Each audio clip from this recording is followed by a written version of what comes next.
राधे राधे दोस्तों, चलिए कहानी शुरू करते हैं। शादी के दिन बेटी ने अपनी माँ को सबके सामने शर्मिंदा किया, लेकिन अगले ही पल ऐसा सच सामने आया कि पूरा मंडप रो पड़ा। घर में शादी का माहौल था। रोशनी, संगीत और मेहमानों की भीड़ से पूरा घर भरा हुआ था। रिया की शादी थी।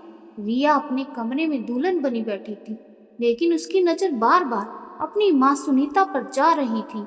सुनीता ने वही पुराना सूट पहन रखा था जो वह हर बड़े मौके पर पहनती थी। रिया को बिल्कुल भी अच्छा नहीं लग रहा था और उसे गुस्सा भी बहुत आ रहा था।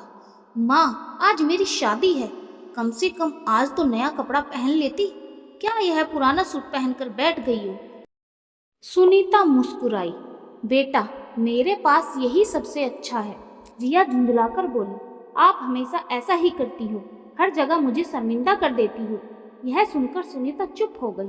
पास खड़ी बुआ बोली, अरे भाभी, बेटी की शादी है, थोड़ा तो ढंग से तैयार हो जाती। सही तो कह रही है रिया। सुनीता बस हल्की मुस्कान देती रही। शादी की रस्में शुरू हुई। रिया की नज़र बार बार अपनी माँ पर जाती और उसे गुस्सा आता। उसे लगता था कि उसकी माँ उसकी इज्जत कम कर रही है। विदाई का समय आया। रिया रो रही थी। तभी दूल्हे के पिता अचानक बोले, एक मिनट, विदाई से पहले हमें कुछ कहना है। सब रुक गए। उन्होंने सबके सामने एक फाइल निकाली।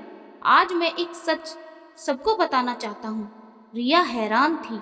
उन्होंने कहा, 5 साल पहले जब मेरे बेटे का एक्सीडेंट हुआ था, तब डॉक्टरों ने कहा था कि बचने की उम्मीद कम है।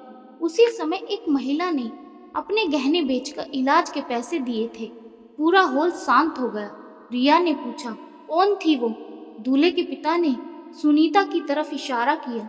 रिया के पैरों तले जमीन खिसक गई। माँ, आपने?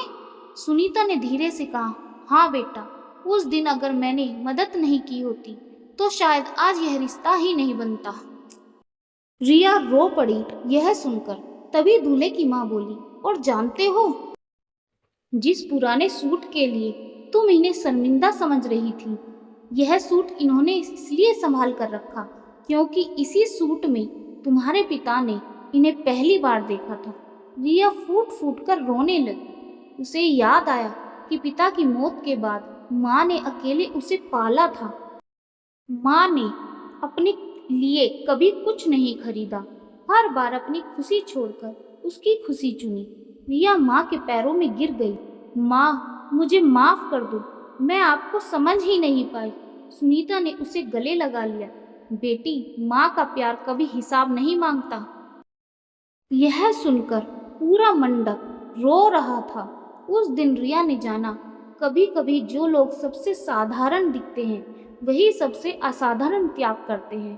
तो दोस्तों, यह छोटी सी कहानी आप लोगों को कैसी लगी और इससे हमें क्या सीख मिलती है, प्लीज़ कमेंट बॉक्स में लिखकर ज़रूर बताना। और कहानी थोड़ी सी भी पसंद आई हो तो लाइक करें, शेयर करें और चैनल को सब्सक्राइब जरूर करें। धन्यवाद दोस्तों।